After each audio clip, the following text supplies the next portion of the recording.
এখানে খুব বেশি বলবো না, একটা হচ্ছে যে মানে ধরেন এটা তো রিটোরিক্স হিসেবে আমি মানে রিড করতে চাই। আপনি কলিজা ছেঁড়া তো বলছেন, কিন্তু আমরা কিন্তু আর অশ্লীল, আপনি তো আপনার ব্যাপারে তো কথা আছে। আমি বক্তব্য দিয়েছি, অশ্লীল বলা যাবে না, এটা খুবই আপত্তিকর শব্দ। অশ্লীল কথাটা খুবই আপেক্ষিক, কোনটা শ্লীল কোনটা অশ্লীল। তুমুল গণহত্যার সামনে আপনি দুনিয়ার কোন শব্দ দিয়ে গালি দিলে গণহত্যাকারীর আপনি প্রতিশোধ নিতে পারবেন? শ্লীল অশ্লীলতার পলিটিক্সটাই ভিন্ন, এবং শব্দের রাজনীতি নিয়ে তরুণদের মধ্যে আমার সব থেকে বেশি কাজ আছে, সুতরাং এটা নিয়ে আমি কথা বলবো না। আর সার্জিসের যেটা হয়েছে দেখেন, এটা যারা মেটাফোর্স বোঝে, রেটোরিক্স বোঝে, অফকোর্স এখন এর মানে কি, ওর সার্জিসের সামনে এসে যদি নেস্কর একজন আইনে দেয়, সে কি লিটারেলি তার কলিজা ছিঁড়তে পারবে? এখন তুষার ভাইয়ের যেটা আপত্তি সেটা হলো কলিজাই কেন ছিঁড়তে চায়। এখন আপনি রেটোরিক বুঝেন আর আপনি জোকস বুঝেন না, আমি রিড করেই বললাম। এখন এটা আপনি আপনার গালি রেটোরিক আর আমারটা রেটোরিক না। এখন আপনি এটা ভাই কৌশলে যেটা করেছেন, আপনি তো ভালো বিতর্কিক, এই জন্য এটার আপনি ভালো বিতর্ক করেন, আপনি সার্জিস্টে ডুবানোর জন্য এটা না, আপনি ভালো বিতর্ক করেন। আপনি শুনেন, আপনি ভালো বিতর্ক করেন, ভালো বিতর্ক করে তাহলে শুনেন।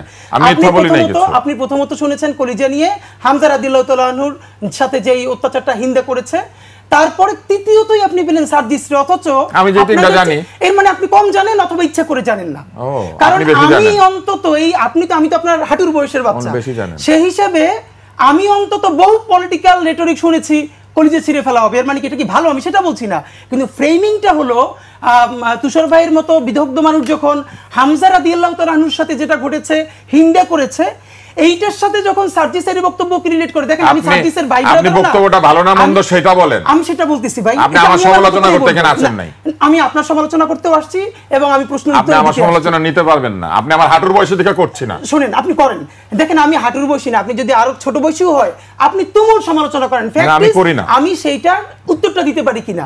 আমি তো কোথাও চুরি কইরা এখানে আসি না যে আমারে প্লিজ এইটা বললেন না আমি ক্ষমা চাবো, বরং আমি যেটা বলবো সেইটা তুষার ভাই আপনি নিতে পারবেন না। আপনি বললে খুবই ট্রিগার্ড হবেন, কষ্ট পাবেন।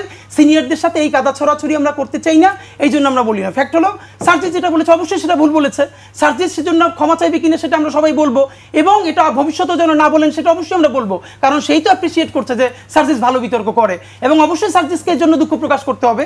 কিন্তু আমরা ফ্যাক্ট হলো যেটা যতখানি সিগনিফিকেন্ট তার থেকেও যদি সেটাকে আমরা ওইটার সাথে মিলিয়ে ফেলি তাহলে তো ওইটার সিগনিফিকেন্স হারাই যায়।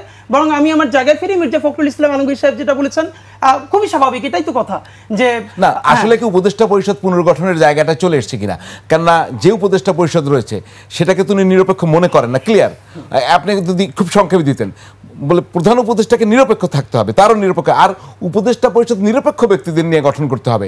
দ্যাট মিনস এই উপদেষ্টা পরিষদ নিরপেক্ষ না, এটা ক্লিয়ার হয়ে গেছে।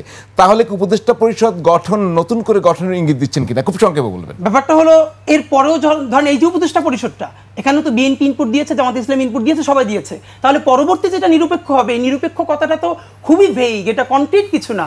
এখন ধরেন যেটাকে বিএনপি শতভাগ নিরপেক্ষ বলবে, জামাত বা এনসিপিকে সেটাকে আবার নিরপেক্ষ বলবে, মানে কার দৃষ্টিতে নিরপেক্ষ হতে হয় অথবা কার কাছে পরীক্ষা দিয়ে আপনি নিরপেক্ষ? দেখেন ব্যক্তির নিরপেক্ষ হওয়া দরকার না, নিরপেক্ষ হলো তার কাজটা। যে কোনো ব্যক্তি, তাহলে এই উপদেষ্টা পরিষদ ঠিক আছে না, এটা তো আমি বলছি না। এই উপদেষ্টা পরিষদের মধ্যে অনেক সমস্যা আছে, এবং আপনি যখন ইলেকশনে যাবেন, আপনি যখন ইলেকশনের রুটিন ওয়ার্ক শুরু করবেন, তখন কি এত উপদেষ্টা দরকার আছে? এতগুলো মন্ত্রণালয় ফাংশন করবে, তত্ত্বাবধায়কের মুডটা কি 10-12 জন দিয়ে তারপরে সেটাকে কমিয়ে ইলেকশনকে ফোকাস করে, বাট সেজন্য তফসিলের যখন যাবে এটা তো করতে হবে। রাইট, তুষারের কাছে আসছি এই বিষয়ে, এবং আপনি যদি ওই বিষয়ে কথা বলতে চান আপনি বলতে পারেন। না, আমি কোনো বিষয়ে কথা বলতে চাই না। ফখরুল ইসলাম আলমগীরের প্রসঙ্গে এসেছেন, আমি সেটা বলবো। ফখরুল ইসলাম আলমগীর যেটা বলেছেন, ওনারা এই উপদেষ্টা মণ্ডলীর নিরপেক্ষতা নিয়ে এক ধরনের সন্দেহ প্রকাশ করেছেন এই বক্তৃতার ভিতর দিয়ে। আর রুমিন ফারহানা যেটা বলেছেন সেটা তো ফ্যাক্ট। আপনি যেহেতু ফ্যাক্ট চেক করেন, আপনি একদিন বলে দিয়েন ফ্যাক্ট চেক করে যে কার কার বিদেশি পাসপোর্ট আছে, কে কে বিদেশি নাগরিক আমাদের এখানে এসে আমাদের দেশের দণ্ডমুণ্ডের কর্তা হয়ে আমাদেরকে সেফ এক্সিট দিচ্ছে। যে কথাটা ফখরুল ইসলাম আলমগীর বলেছেন, এই অবস্থা তৈরি হয়েছে এই কারণে যে এই উপদেষ্টা মণ্ডলীর বিরুদ্ধে অভিযোগ উত্থাপন করেছে এই উপদেষ্টা মণ্ডলীর নিয়োগকর্তাদেরই একটা অংশ। অতএব এই বিষয়টা আসলে এখন একটা আলোচনার বিষয়বস্তুতে পরিণত হয়েছে। দ্বিতীয়ত, এই উপদেষ্টাদের মধ্যে অনেকেই আছেন যারা প্রকাশ্যে অথবা অপ্রকাশ্যে একাধিক রাজনৈতিক দলের সঙ্গে মেলামেশা করেন, সেগুলোর ভিডিও এসেছে, সেগুলোর ছবি এসেছে। অতএব তারাই যদি ক্ষমতায় থেকে নির্বাচন করেন উপদেষ্টা থেকে, তাহলে এইখানেও প্রশ্ন আসবে যে এক ধরনের সিম্প্যাথাইজার এই উপদেষ্টা মণ্ডলীর মধ্যে আছেন, ফলে তাদেরকে তো অবশ্যই মানে নির্বাচনের আগে হয় এক ধরনের নিরপেক্ষ জায়গায় চলে যেতে হবে, অথবা তারা নিজেরা যদি নির্বাচন করেন পদত্যাগ করে নির্বাচনে চলে আসতে হবে, তাহলে আর কোনো সমস্যা থাকে না।